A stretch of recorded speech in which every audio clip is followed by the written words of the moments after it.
Kepemimpinan Presiden Soekarno dengan demokrasi terpimpinnya akhirnya jatuh pada tahun 1966. Jatuhnya Soekarno menandai berakhirnya masa Orde Lama dan digantikan oleh kekuatan baru yang dikenal dengan sebutan Orde Baru yang dipimpin Presiden Soeharto.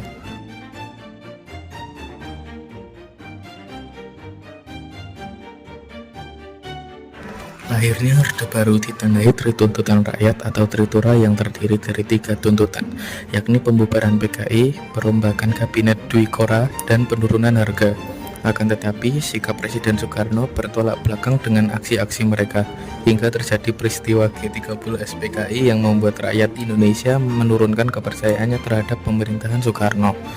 Peristiwa G30 SPKI adalah salah satu penyebab menurunnya kredibilitas Soekarno. Hal itu membuatnya mengeluarkan surat perintah kepada Letjen Soeharto yang disebut Surat Perintah 11 Maret 1966 atau yang disebut Super Semar. Super Semar menjadi titik awal berkembangnya kekuasaan Orde Baru. Dalam surat perintah tersebut, Soekarno menunjuk Soeharto untuk melakukan segala tindakan demi keamanan, ketenangan, dan stabilitas politik.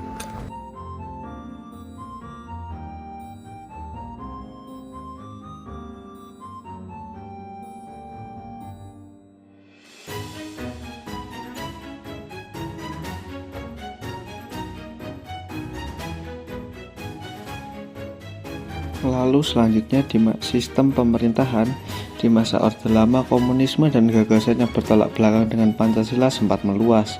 Hal ini membuat Soeharto di masa jabatannya melakukan indoktrinasi Pancasila. Beberapa metode indoktrinasi yang dilakukannya yaitu: yang pertama, menerapkan pengajaran P4, yaitu pelaksanaan pendoman, penghayatan, dan pengamalan Pancasila di sekolah. Yang kedua, Soeharto mengizinkan masyarakat membentuk organisasi dengan syarat menggunakan asas Pancasila. Yang ketiga, melarang kritikan yang menjatuhkan pemerintah dengan alasan stabilitas negara. Dan yang terakhir, sistem pemerintahan Orde Baru menggunakan konsep demokrasi Pancasila. Visi utamanya adalah menerapkan nilai Pancasila dan UUD 1945 secara murni serta konsekuen dalam aspek kehidupan masyarakat Indonesia. Sistem pemerintahan pada masa Orde Baru adalah presidensial dengan bentuk pemerintahan republik dan UUD 1945 sebagai dasar konstitusi yang berlaku. Dalam periode masa Orde Baru terjadi banyak perubahan-perubahan politik dan ekonomi. Perekonomian Indonesia berkembang pesat walaupun dibarengi dengan praktek korupsi yang merajalela. Melalui beberapa kebijakannya, politik dan ekonomi negara juga semakin kuat. Namun kondisi ini menurun ketika terjadi krisis moneter pada 1997. Krisis inilah yang membuat pemerintah kehilangan kepercayaan rakyat sehingga Soeharto sebagai presiden mengundurkan diri pada 21 Mei 1998 yang mengakhiri kekuasaan Orde Baru. Tritura merupakan tuntutan yang dilayangkan melalui sebuah gerakan demonstrasi selama 5 hari berturut-turut sejak 10 Januari 1966 oleh mahasiswa atas situasi politik dan ekonomi yang kurang kondusif. Tritura merupakan 3 tuntutan rakyat yang hadir sebagai respon atas terjadinya peristiwa gerakan 30 September atau yang dikenal dengan nama G30 SPKI. 4 bulan setelah terjadinya peristiwa G30 SPKI, mahasiswa menganggap bahwa Presiden tidak tegas terhadap PKI karena masih melibatkan orang-orang yang berafiliasi dengan PKI dalam pemerintahan. PKI sendiri merupakan partai yang dituduh terlibat sebagai aktor utama dalam gerakan penculikan jenderal-jenderal pada malam 30 September 1965. Tritura berisi 3 tuntutan yang dilayangkan kepada Presiden untuk segera dipenuhi. 3 tuntutan tersebut ialah pembubaran PKI, perombakan Kabinet Dwi Kora, dan turunkan harga kebutuhan pokok. Selanjutnya ada peristiwa Malari atau Malapetaka 15 Januari. Terjadi pada 15 Januari 1974 di Jakarta. Aksi ini dipicu oleh demonstrasi mahasiswa yang menolak investasi asing, terutama dari Jepang, karena dianggap merugikan rakyat dan membuka celah korupsi. Kedatangan Perdana Menteri Jepang, Tanaka Kougai, menjadi pemicu utama. Demonstrasi damai berubah menjadi kerusuhan besar mengakibatkan 11 orang tewas, ratusan luka-luka, dan banyak bangunan serta kendaraan dirusak. Peristiwa ini memicu tindakan represif pemerintah Orde Baru terhadap mahasiswa dan aktivis. Malari dikenang sebagai simbol perlawanan terhadap kebijakan yang dianggap tidak pro rakyat. Kerusuhan Mei 1998 adalah peristiwa kerusuhan massa demonstrasi anti pemerintah dan pembangkangan sipil di Indonesia pada bulan Mei 1998.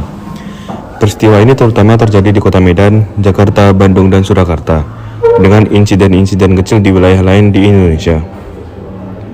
Kerusuhan tersebut dipicu oleh korupsi, masalah ekonomi, termasuk kekurangan pangan dan pengangguran massal.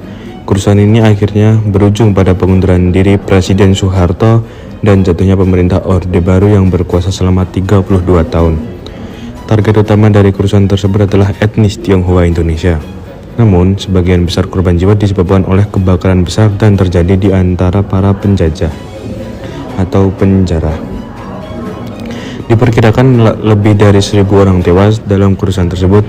Sedikitnya 168 kasus pemerkosaan Risman dilaporkan dan kerusakan material bernilai lebih dari 3,1 triliun. Pada tahun 2010, proses hukum atas kerusuhan tersebut berhenti dan belum selesai. Selanjutnya, penyebab jatuhnya Orde Baru. Indonesia mengalami pertumbuhan ekonomi yang cepat dan pembangunan infrastruktur yang merata di masa Orde Baru. Namun, hal ini diikuti dengan praktik korupsi, kolusi, dan nepotisme yang menyebabkan kurangnya kepercayaan terhadap Presiden Soeharto.